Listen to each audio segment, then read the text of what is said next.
नमस्कार साथियों, Ahmedabad plane crash की पहली ऑफिशियल रिपोर्ट आ चुकी है और इसके खुलासे ने सभी को चौंका दिया। जैसे ही रिपोर्ट पब्लिकली रिलीज की गई, बोइंग कंपनी के शेयर आसमान छूने लगे। क्या इसका मतलब ये है कि गलती सिर्फ पायलट्स की थी या फिर पायलट्स पर इल्जाम इसलिए डाला जा रहा है क्योंकि वो अब इस दुनिया में नहीं और अपने बचाव में कुछ नहीं कह सकते? आइए इस वीडियो में इस रिपोर्ट को अच्छी तरह से समझते हैं और एक नए नज़रिए से देखते हैं।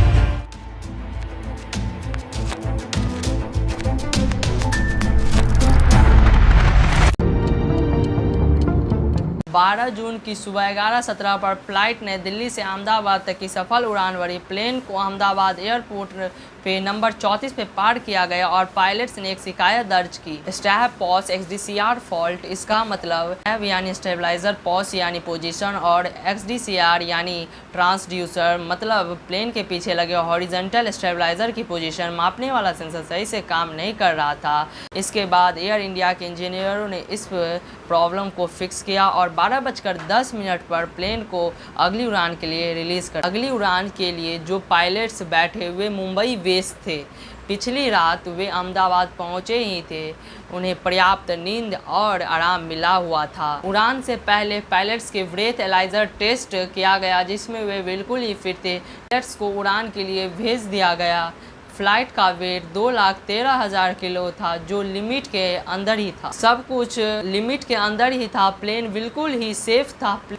1:38:39 पर प्लेन टेक ऑफ करती है। 1:38:42 पर प्लेन मैक्सिमम स्पीड यानी 180 के नॉट्स तक पहुंच जाती है। इसके तुरंत बाद ही fuel cut off switches run position से हटकर कट ऑफ पोजीशन पे आ जाते हैं। यह वही स्विच होते हैं जिससे इंजन में फ्यूल सप्लाई को मेंटेन किया जा सकता है।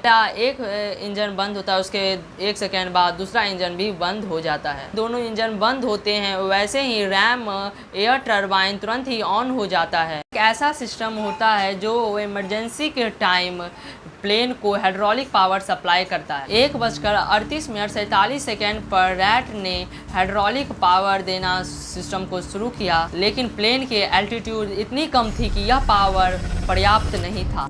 रिपोर्ट में पायलट्स के एक कन्वर्सेशन दी गई है जो बहुत ही इम्पोर्टेंट है। पहला पायलट बोलते हैं why did you cut off, दूसरा पायलट बोलते हैं I did not do so. यह सवाल जवाब कई बातों को बयां कर जाती है लेकिन कई बातें छुपाई भी जाती है। 38:52 पर पहला फ्यूल स्विच ऑन किया गया। 38:56 पर दूसरा फ्यूल स्विच भी रन पोजीशन में लाया गया। कुछ ही सेकंड बाद पहला इंजन शुरू हो गया लेकिन अब भी दूसरा इंजन रिकवर नहीं हो सका था। 1:39:05 पर पायलट्स ने ATC को 3 बार मेडे कॉल दी। 1:39:11 पर फ्लाइट डाटा रिकॉर्डर ने भी काम करना बंद कर दिया, यानी इसी समय प्लेन क्रैश हो गया।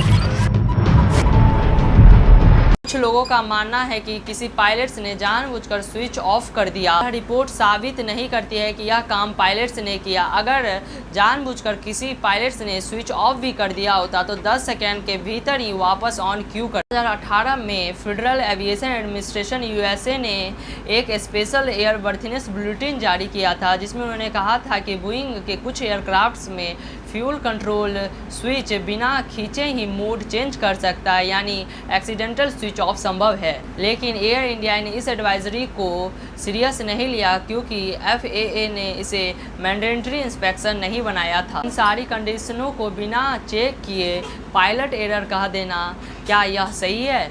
कमेंट में ज़रूर बताएं। सिर्फ एक लाइन के कन्वर्सेशन देना, क्या यह ट्रांसपेरेंसी है? पायलट्स एसोसिएशन ऑफ इंडिया और पूर्व एयर मार्शल संजीव कपूर ने इस रिपोर्ट पर सवाल उठाए हैं। उनका कहना है कि एक एक्सपीरियंस पायलट भी बोइंग 787 के फ्यूल स्विच को सिर्फ 1 सेकेंड के अंदर बंद नहीं कर सकता। यह सिर्फ एक प्रिलिमिनरी रिपोर्ट है, यह फाइनल रिपोर्ट नहीं है। उम्मीद करते हैं कि फाइनल रिपोर्ट में पायलट का पूरा कन्वर्सेशन दी जाए और इंजीनियर इंस्पेक्शन रिपोर्ट को भी सार्वजनिक कर दिया जाए। कमेंट में अपना राय जरूर दें कि यह ह्यूमन एरर था या एयरक्राफ्ट में कोई डिफ़ॉल्ट प्रॉब्लम था।